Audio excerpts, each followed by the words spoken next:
तो ये जो डेटा है आपको जो वहाँ पे प्रकाशित हुआ है, ये पूरा एक्चुअली 10 साल में इतने बच्चे हमारे यहाँ इन्फेक्टेड हुए हैं, जिसमें 2 HIV हैं, 2 हेपेटाइटिस बी और 7-8 के आसपास जो हैं ये हेपेटाइटिस सी से संक्रमित हुए हैं। ये पूरा 10 साल का आंकड़ा है। ये कोई आंकड़ा ये नहीं है कि मतलब 1 महीने के अंदर या 6 महीने के अंदर ये पॉजिटिव हो गए हो। ये लंबे समय का पूरा आंकड़ा है 10 साल में। कांग्रेस अध्यक्ष मल्लिकार्जुन खड़गे के सोशल मीडिया प्लेटफॉर्म एक्स पर एक पोस्ट से कानपुर की चर्चा तेज हो गई।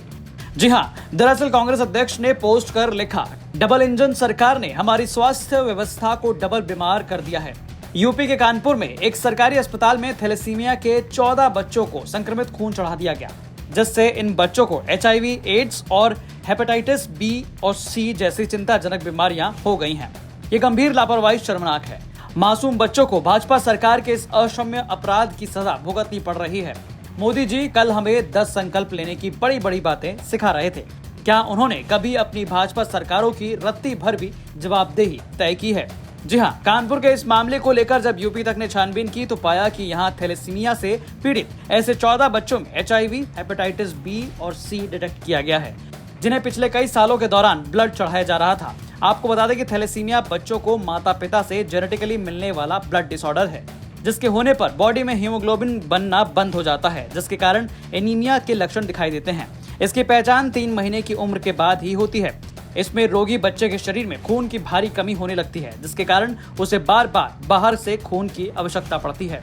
ऐसे में कानपुर मेडिकल कॉलेज का ये दावा है कि कई प्राइवेट अस्पताल या अन्य जगहों से खून चढ़वाने के बाद कुछ बच्चों में इन्फेक्शन हुआ, जिनकी वजह से इन्हें HIV और हेपेटाइटिस बी या सी से संक्रमित होना पाया गया। डॉक्टर के मुताबिक कई सालों से इन बच्चों को खून चढ़ाया जा रहा था, और क्योंकि कानपुर मेडिकल कॉलेज आसपास के जिलों का एक बड़ा केंद्र है, ऐसे में अन्य जिलों से आए बच्चों का जब यहाँ टेस्ट किया गया तो उसमें 14 बच्चों के अंदर ये इन्फेक्शन पाया गया। साथ ही इस पर और जानकारी देते हुए लाला लाजपत राय अस्पताल में बाल रोग के HOD अरुण आर्य ने बताया कि ये आंकड़े 1 महीने या 1 साल के नहीं, बल्कि उनका दावा है कि ये आंकड़ा 10 सालों में सामने आया है। मैं आपको बता दूं कि हमारे यहाँ जो थैलेसीमिया डे केयर सेंटर संचालित है, करीब 8 से 10 साल उसको हो गए हैं, और इन थैलेसीमिया पीड़ित बच्चों को प्रत्येक 3 से 4 सप्ताह में ब्लड ट्रांसफ्यूजन की आवश्यकता होती है। तो मान के चलिए कि साल में इनको 16 से लेकर 24 बार तक खून चढ़ाना पड़ सकता है। तो जब भी आप खून चढ़ाते हैं तो खून के साथ हमेशा ये रिस्क रहता है कि इससे एसोसिएटेड जो इन्फेक्शंस होते हैं, like hepatitis B, HIV, hepatitis C, malaria, cytomegalovirus, ये सबका खतरा रहता है। तो जो हमारे यहाँ जो पेशेंट का जो क्यूमुलेटिव डेटा है 8 से 10 साल में, इन बच्चों में से 2 बच्चे, क्योंकि हम लोग इनका रूटीन स्क्रीनिंग कराते हैं हर 3 से 6 माह में, जिससे कि हमको ये पता चल जाए समय रहते कि इसमें कोई हेपेटाइटिस बी या HIV या इस तरह का पॉजिटिव तो नहीं हुआ है, जिससे कि उनको समय रहते पूरा ट्रीटमेंट उन बच्चों को दे दिया जाए। तो ये जो डेटा है आपको जो वहाँ पे प्रकाशित हुआ है, ये पूरा एक्चुअली 10 साल में इतने बच्चे हमारे यहाँ इन्फेक्टेड हुए हैं, जिसमें 2 HIV हैं, 2 हेपेटाइटिस बी और 7-8 के आसपास जो हैं ये हेपेटाइटिस सी से संक्रमित हुए हैं। ये पूरा 10 साल का आंकड़ा है। ये कोई आंकड़ा ये नहीं है कि मतलब 1 महीने के अंदर या 6 महीने के अंदर ये पॉजिटिव हो गए हो। ये लंबे समय का पूरा आंकड़ा है 10 साल में।